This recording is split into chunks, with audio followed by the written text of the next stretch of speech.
그게 좀 안타까운 부분이긴 하죠. 네. 네. 제가 이 186페이지, 7페이지에 이런 이야기 보면서, 이 이야기를 보면서 제가 인정할 수밖에 없었는데, 네네. 기도와 신심 깊은 삶을 통해서 하나님의 전능을 불러들여 자신의 무기력을 극복하고자 하는 것은 인간의 원초적 유혹 중의 하나이다.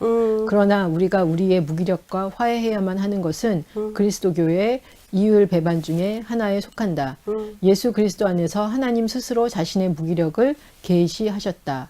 십자가에 못 박혀 죽으신 예수님의 모습을 통해 하나님의 무기력이 드러난다. 무기력한 하나님은 전능하신 하나님 앞에서 나를 작은 존재로만 느껴야 하는 무기력이 아니라 하나님과 함께하는 무기력이고 그 안에서 하나님이 내 곁에 계심을 인식하는 무기력이다. 이 경우 우리의 무기력은 하나님을 체험할 수 있는 장소가 된다. 내가 좌절하여 주저앉은 곳에서 하나님은 나를 일으켜 세우실 수 있다.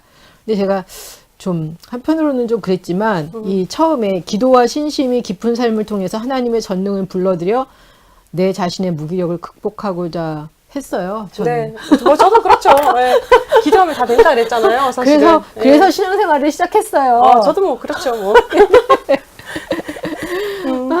그러다 보니 네. 하나님 안에서 내 자신을 발견하는 게 절대로 안 되죠. 하나님이 나와 똑같으면 그 하나님은 나한테 무엇을 해줄 수 있을까? 그럼요. 예, 네. 그것 때문에. 근데 이제 그게 인간이 원초적으로 받는 유혹 중에 하나다라는 거. 네. 그리고 내가 어떻게 보면 그 계기를 통해서 신앙생활을 했다. 그런데 그 전능하신 하나님을 계속 바라볼 때는 제 자신이 정말 무화됐다? 제 자신을 발견할 수가 없었어요. 그러니까 그게 너무 힘든 거였어요. 그렇죠. 네. 그러다가 뭐 이렇게 십자가에 달리신 예수님, 나와 함께 하시는 예수님, 이걸 통해서 제 자신이 조금씩 제 자신을 이렇게 발견하고, 이렇게 무기력한 하나님, 그 하나님이, 하나님이 무기력하시다면 나의 무기력도 이해를 하시겠네? 뭐 그분이 무력하시니까 나도 무력해도 되는 거네? 이러면서 조금씩 이렇게 마음이 열리는? 그렇죠. 예, 그런 예. 계기가 좀 된 것 같아요. 그러게요. 예, 그래서 이 이야기를 보면서 진짜 찔렸어요. 그러셨구나. 예. 네, 맞아요. 예. 선생님 보시면서 네네. 여기서 저는 되게 재밌는 부분이 그거인 거예요. 그러니까 여러 종류의 무기력 속에서도 우리는 하나님에 대해서 가지는 이미지 자체가 되게 중요하다라고 이야기를 하고 있는데 네. 그 하나님의 이미지는 그러니까 무기력한 하나님이시기도 하시지만 권능 있는 하나님이시기도 하시잖아요. 전능자 하나님. 그러니까 그분의 삶에 나 역시 동참하고 있는 또 1인이다라는 생각을 가지고 있다면 우리가 정말 종교적인 힘을 통해서 나의 무기력을 극복할 수 있다. 라는 거, 이겨낼 수 있다. 혹은 좀 더 편안하게 수용할 수 있다라는 것을 생각을 해 주셨으면 좋겠다라는 한동안은 제가 생각 들었어요. 자존심 상해서 하나님 도와주세요 이 소리를 잘 못했거든요. 아 진짜요? 아 그렇구나. 네. 저는 지겨우실까봐 얘기를 잘 못해서 자꾸 똑같은 거 맨날 구하니까. 뭐 연약한 게 뭐 원래 연약한 거지. 그러니까 하나님 도와주세요. 그러니까요. 저는 약간 그런 게 있었어요. 그러니까 좀 약간 다고다고하는 기도가 저는 싫은 거예요. 왜냐하면 사실 객관적으로 봤을 때는 잘 모르겠지만 제 주관적으로 봤을 때 하나님이 저한테 부족함 없이 많은 걸 주셨다라는 걸 저는 알고는 있단 말이죠. 내 주관적으로 봤을 때 다른 어떤 것들보다도 우선은 내가 하나님을 만나서 구원받았다라는 사실 자체가 가장 놀라운 것이고 또 내 인생에서 생각하지도 못했던 이제 사역의 길로 들어왔다라는 것도 놀라운 것이고, 상담이라는 것도 사실은 제가 뭐 어렸을 때 생각해보지도 않았던 직종이었는데, 하나님이 이쪽 길로 이끌어 주셨다라는 것도 사실 전 되게 감사한 부분이라는 거죠. 그러다 보니까 이제 어느 때부터 하나님한테 저는 다고다고 기도를 못 하겠는 거예요. 왜냐면 이제 너무 많이 주셨는데 뭘 더 달라 그러지? 이런 느낌이었단 말이에요. 그래서 한동안 안 했는데, 그리고, 뭐 다 가졌는데 거기다 또 달라고 그러고 그러면 이거 계속 어떤 결핍을 드러내는 거 아닌가. 거머리에 두 딸과 같죠. 다고다고. 네. 잠언. 그런데 아니야. 뭐 부족하니까 하나님께 더 나아가려면 달라고 하는 거지 뭐. 맞아요. 그거가 있는 거예요. 그러니까, 나 자신의 가치로움이 사실은 우리의 위치를 바라보는 건데, 그 위치라는 것이 무엇이냐면, 하나님이 내 속에 계셔서 내가 충만해짐을 경험하는 것도 맞다. 그리고 또 한 가지는, 내가 하나님 안에 있어서 충만해지는 경험을 하는 것도 맞는데, 나는 하나님의 걸작품이지만 또 하나님의 귀한 딸이다라는 생각을 하게 된 거예요. 그래서 그 초월적인 하나님 앞에 다시 나가는 거죠. 그렇죠. 자꾸 달라고 또 구하고 있죠, 저도. 그래서 재밌죠? 그냥 뭐 주세요 그러면서 되게 마음이 불편했었는데 어떻게 보면은 제 연약함, 불완전함을 편안하게 인정하게 그렇죠. 되면서 맞아요. 네. 달라고 하는 것도 안 주면 말고 그렇지만 일단 구해보자. 충분하다 생각하면 안 주실 거고, 예, 그죠? 예, 예, 뭐 예. 필요하다 생각하시면 주실 거고. 예, 그리고 뭐 구하지 않는 거는 별로 이렇게 바람직하지 않은 것 같아요. 일단 달라고 해서 안 주면 할 수 없고 주시면 감사하게 받는 거고. 그렇죠. 그러니까 일단 맞아요. 트라이를 해보자. 예, 그런 좋은 생각이 생각인 것 같아요. 들었습니다. 맞아요. 네. 재밌습니다. 예, 또 이 190페이지에 우리의 무기력은 또한 우리가 모든 것을 스스로 해결해야만 하는 것은 아니라는 것을, 우리가 연약한 존재로 있어도 된다는 것을, 연약함 속에서 오히려 우리는 하나님의 힘에 둘러싸여 있다는 것을 알려줌으로써 우리를 자유롭게 한다. 만약 내가 어떠한 연약함도 나 자신에게 허용하지 않는다면 난 혹시나 실패할지도 모른다는 두려움 속에서 지속적으로 살아가야 한다. 그러나 내가 하나님의 은총은 나의 강점 안에서만이 아니라 나의 약점 안에서도 드러난다는 것을 알게 되면 나는 안심하고 나의 빈손을 열어 하나님께 내밀 수도 있다. 그러면 나는 나의 깊은 내면이 평화를 체험하게 되고 내가 언제나 완벽해야 한다는 강박관념에서 벗어날 수 있다. 아마 제가 이 지금 방금 읽은 대목이 이렇게 받아들여지면서 하나님 좀 주세요라는 게 훨씬 편안하게 기도가 됐던 것 같아요. 그러니까요. 예. 감동적이죠, 그래도. 네. 네, 우리의 약함도 수용해 주시는 분이시니까요. 네. 그리고 그게 별로 이제 안 창피해. 그러니까요. 뭐, 되게 창피했는데 어차피 안 뭐, 창피해. 그죠? 겉옷으로 가린다 한들, 뭐, 예, 그죠? 예. 선생님 또 뭐 저는 이제 무기력한 하나님에 대해서 이야기를 하는 거를 봤거든요. 네. 사실은 저도 이제 교인들한테 많은 질문을 받는 것 중에 하나가 하나님이 정말 살아계시다면 왜 세상이 이렇게 돌아가도록 내버려 두고 계세요? 라고 하는 얘기 참 종종 듣는단 말이죠. 그러면 사실은 저도 할 말은 사실 없는 거예요. 왜냐하면 제가 하나님이 아니기 때문에 뭐라고 대답해 줄 수는 없거든요. 그런데 이제 거기에 대해서 이제 그렇게 얘기를 하고 있는 거죠. 하나님께서 거기에 침묵하고 계신 것은 아니다. 하나님의 나약함에 대해서, 하나님의 무기력에 대해서 그대로 받아들여 주라라고 얘기를 하고 있는 거예요. 십자가상에 있는 상황이다라는 것을. 그리고 그 상황을 견뎌낼 때 부활이 나타난다라는 거. 그게 지금 세상에 대한 무기력에서 우리가 하나님을 바라봐야 되는 관점이 아닐까라는 생각하게 됐었어요. 말은 맞는 이야기인데 쉽지 않죠. 받아들인 입장에서는 진짜 왜냐하면 뭔가 사실은 우리가 보는 저는 이제 사실은 좋아하는 하나님의 모습을 보면 되게 이제 그런 하나님 좋아한단 말이죠. 권능의 하나님이잖아요. 뭐, 부활하신 하나님. 부활하신 하나님, 능력의 하나님, 예. 말씀 하나로도 모든 걸 다 뒤집을 수 있는 하나님 있잖아요.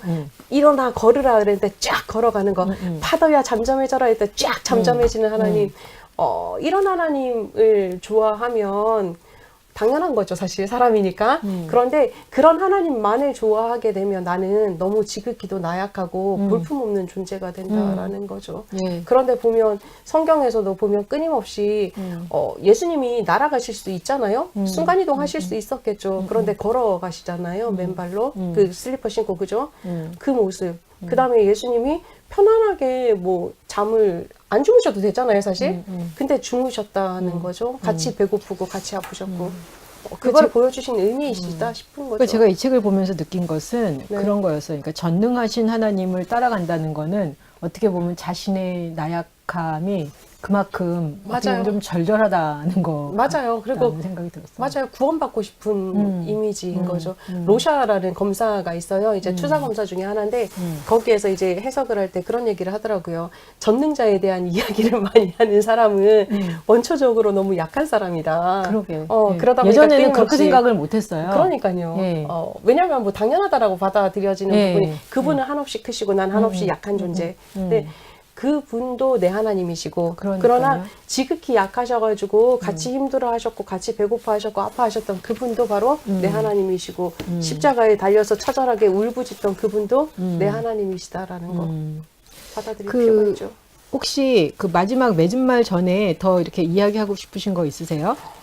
기도에 대해서 얘기를 하고 있어요. 네. 기도는 우리에게 이제 사랑으로 나아가도록 이제 자극한다라고 얘기를 하고 있거든요. 네. 나를 움직일 수 있는 것은 사실은 이제 나 자신이기도 하지만 내 속에서 이제 계속 기도를 한다라는 것은 사실 갈망함이 있다라는 거고 그렇죠. 내 눈, 그다음 내 관심사가 쏠린다라는 이야기인 거예요. 기도의 가장 큰 효과 중에 하나는 이 책에서 이야기하기를 내 마음에서만 머무르는 것이 아니라 행함의 실천으로 나가게 하는 부분이기 때문에 우리가 무기력을 극복하게 하는 가장 좋은 방법 중에 하나다라고 이야기를 하고 있더라고요. 그 이야기가 저는 되게 감동적이었었어요. 제가 지금 들으면서 드는 생각은 네. 우리가 뭔가를 구하고 이렇게 갈망하는 마음이 있을 때 네. 기도할 때 내 안에 그 마음이 있구나라는 거를 인정하는 것부터 시작하면 그렇죠. 예, 근데 처음에는 그렇게 갈망하는 거를 계속 기도하는 것 자체가 되게 한편으로는 주세요, 필요해요라고 이야기를 하지만 그냥 계속 그거를 예를 들면 이제 공허한 하나님 앞에 이제 퍼붓는 식이었는데 그렇죠. 그런 기도가 나간다는 거는 내 안에 그런 갈망이 있다는 거구나라는 그렇죠. 걸 인정하고 그렇구나라는 걸 음. 인정하는 방식으로도 갈 수 있겠구나라는 그렇죠. 좀 생각이 드네요. 맞아요. 예. 좋습니다. 이 마지막에 저는 맺은 말에서 보면서요. 네네. 참 이렇게 되게 마무리가 되게 좋았는데 211페이지에 중간에 보면 이런 이야기가 나와요. 성서는 무기력은 본질적으로 우리 삶에 속한 것이라는 사실을 보여준다. 처음 본 것 같아요. 예, 이스라엘 백성들은 이런 무기력을 그들의 역사 안에서 언제나 다시 체험했다. 이스라엘의 역사는 힘을 키워가는 역사가 아니라 무기력의 역사였다. 예, 사사기에 보면은 계속 구해주세요 해서 구해주면 그 다음에 또 바보 같은 또 뻘짓하고 이게 어떻게 보면은 네. 그 사람의 어떤 그 무기력을 보여주는 거잖아요. 그렇죠. 예. 그래서 이스라엘 백성은 마침내 완전히 몰락해서 유배당했으며 유배 이후에도 독립국가를 형성하지 못하고 아주 작은 존재로 최소한의 조건 속에서 살아야만 했다. 그리스도인으로서 우리는 십자가 위에서 생을 마치신 예수 그리스도의 무기력을 바라본다. 하나님의 힘은 그리스도가 십자가에 못 박혀 죽어가는 무기력을 통해 드러났다. 놀랍죠? 하나님의 힘이 십자가에 못 박혀 죽어가는 무기력을 통해서 드러났다. 우리의 무기력으로부터 우리를 일으켜 세우는 부활의 힘은 우리 자신의 힘이 아니라 우리의 무기력 안에 들어있는 하나님의 힘이다. 우리의 무기력과 정면으로 대면해 있는 믿음은 우리가 포기와 우울함에 떨어지지 않고 그 무기력을 어떻게 창조적으로 다루어 나갈 수 있는가 하는 방법을 보여준다. 믿음은 또 우리의 무기력을 어떻게 능동적으로 받아들이며 우리의 삶의 장인 이 세상을 기도의 힘을 빌려 어떻게 좀 더 인간적이고 그리스도의 정신에 맞게 형성해 나갈 수 있는가를 알려준다. 이 부분이 되게 좋았고, 네. 성서가 저는 이렇게 뭐 전능하신 하나님의 구원의 역사를 보여준다. 뭐 이런 식으로 많이 이해를 하고 있었는데 여기서는 성서가 무기력은 본질적으로 우리의 삶에 속하는 것이라는 사실을 보여준다라고 이야기를 하는 걸 보면서 좋은 통찰인데 한 번도 그렇게 생각해보지 못했다라는 생각이 들었었어요. 그러셨구나. 네. 네. 선생님은 저는 약간 그런 보죠? 느낌은 좀 있었었어요. 그 옛날에 그 성지순례를 한번 갔었거든요. 이스라엘 광야를 지나면서 제가 어떤 느낌이 있었냐면 이스라엘 백성이 당연한 거네. 하나님은 저는 이제 설교를 들을 때마다 하나님께서 이렇게 불평하는 이스라엘 백성에 대해서 별로 안 좋아하신다라고 들었단 말이에요, 설교는. 근데 제가 그 광야를 지나가다 보니까 저는 물론 버스 타고 지나갔단 말이에요. 네. 그런데도 불평할 수밖에 없겠다라는 느낌을 받은 거죠. 그거를 보면서 제가 깨달은 게 있는 거예요. 성경에서 이렇게 지지부진한 사람들의 역사, 왕들의 뻘짓, 그다음에 사람들이 제대로 분별하지 못했던 것들을 적어놓는 이유는 나같이 연약한 인간들도 괜찮다라고 얘기해 주시는 거구나라는 저는 생각했었거든요. 그게 그리고 어떻게 보면은 인간, 사람의 그 본질이라는 거. 그렇죠. 네. 본성이고 네. 그게 그들이고 나다라는 거를 보여주는 거다라는 거를 경험하게 된 거죠. 그거에 대해서 저는 예를 들면 이제 성경을 보면서 그런 네. 사람들을 봤다기보다는 구원해 주시는 하나님을 본 거겠죠. 아, 그러시겠죠. 네, 그런 권능자 찌질한, 하나님. 예, 찌질한 이스라엘 백성은 네네. 싫고, 네. 근데 그 찌질한 이스라엘 백성을 구원해 주시는 그 하나님을 계속 쳐다봤죠. 근데 그 찌질한 이스라엘 백성들을 구원해 주시는 하나님을 계속 보다 보니까, 근데 나한테는 답이 안 나오는 거예요. 그러니까 내가 나의 찌질함을 못 보니까 이게 그렇죠. 회복이 안 되는 거죠. 네, 예. 맞아요. 근데 이제는 그거를 제가 이해를 하기 시작하는 거죠. 그러게요. 예. 참 좋으신 하나님이시더라고요. 좋으신 하나님? 네. 어쨌든 좋으신 하나님. 어쨌든 다 모든 경우의 수를 성경에서 다 보여주셨잖아요. 그렇죠. 네. 예. 아니 뭐 좋은 것만 기록해 보세요. 그럼 나는 어떻게 살겠어요? 맨날 죄책감에 살지 않겠어요? 그렇죠. 성경에서는 다 저렇게 다 살았는데 나는 그러니까 믿음이 없구나. 이런 느낌 안 들었겠어요? 그러면서 계속 채찍질하면서 오랜 기간 신앙생활을 했던 것 같아요. 그러니까요. 근데 저는 그래서 이렇게 찌질한 거 다 적어주셔서 되게 감사하다. 나도 괜찮다라고 얘기해 주시는구나라는 저는 감동이 있었어요. 그때. 예. 좋습니다. 네, 여기서 이제 이야기하는 게 그게 있는 거예요. 우리가 하나님에 대해서 신앙을 가지고 믿음의 길을 가지고 살아가는 것도 되게 중요하다라고 이야기하지만 마지막 마무리를 하면서 그 이야기를 하는 거예요. 믿음과 플러스 심리적인 부분을 잘 살펴라라고 이야기를 하고 있는 거예요. 심리적인 부분을. 네, 내 마음의 상태를 살피는 거죠. 왜냐하면 내가 하는 행동이나 내가 이제 뭐 반응하는 모든 모습들 자체는 나의 과거와 연결이 되어 있다라는 것을 잊어버리지 말라라는 이야기인 거거든요.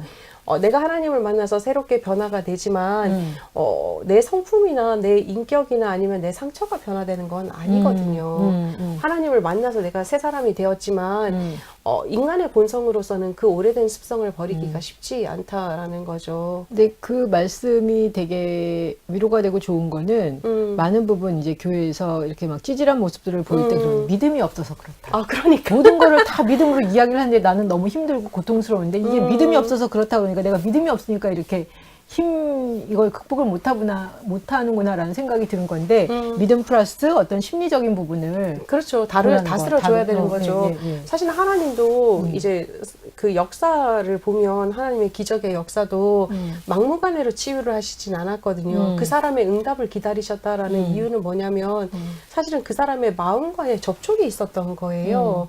그냥 막무가내로 주신 부분은 아니었던 거죠. 근데 우리는 이제 근데 그 심리적인 접촉 자체는 눈에 보지 않고 기적만 바라본 거였잖아요. 뭐 그 사마리아 여자 같은 경우도 보면 다 얘기하시거든요. 예수님이 친히 그죠? 쓸데없이 어째 보면 그냥 그렇죠. 짜잔 넌 자유다라고 하시면 될 걸 안 그러셨잖아요. 또 그 가늠한 여인에 대해서도 마찬가지였고요. 그죠? 그 이유는 하나님은 사람이 회복되기 위해서는 하나님을 믿는 믿음도 필요하지만 동시에 그 사람의 마음을 만져주는 것도 필요하다라는 것을 알고 계셨다라는 거거든요. 우리도 그 사실을 잊어버리지 않았으면 좋겠고 그래서 끊임없이 내 마음을 살펴보고 내 마음의 근원을 살펴보고 또 이제 필요하다면 주변에 좋은 분들에게 도움도 받으시고 그러시면서 살아가면 정말 참 소중한 나다라는 고백이 우리 입술에서 터져나오지 않을까 싶습니다. 네, 저 이 책을 보면서 제 자신을 조금 더 네. 소중하게 여기는데 많은 도움을 받은 것 같아요. 네, 그쵸. 네, 오늘 저희가 그러면 여기까지 해서 이 시간을 마치겠습니다. 감사합니다. 행복하세요. 감기 조심하시고요.